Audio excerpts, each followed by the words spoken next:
চিন্তা করছো দেবরাজ? আমি বলে দেবো কেমন করে অনিরুদ্ধকে তুমি আমার হাতে তুলে দেবে।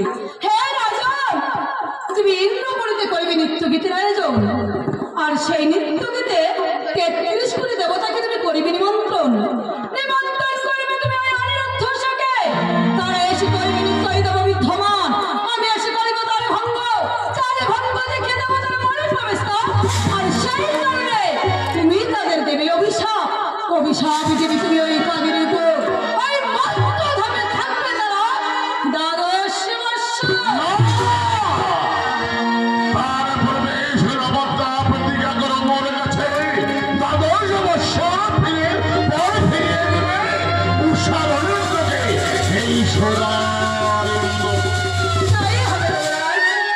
আমি কথা দিচ্ছি দ্বাদশ বছর পূর্ণ হলে পরে অনিরুদ্ধকে ফিরিয়ে দেবো তোমার এই স্বর্গরাজ্যে।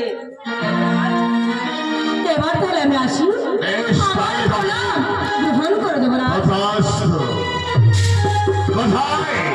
কোথায় চিত্রসেন? কোথায় চিত্রসেন?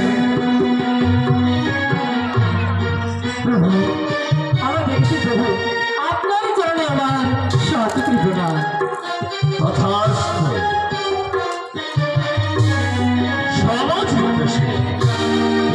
আগামীকাল এই সোনার ইন্দ্রপুরে হবে বসন্ত উৎসবের আয়োজন।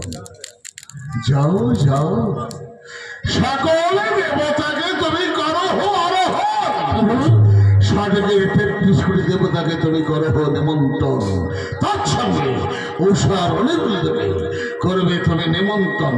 আগামীকাল এই সোনার ইন্দ্রপুরেতে হবে নৃত্য গীতের আয়োজন।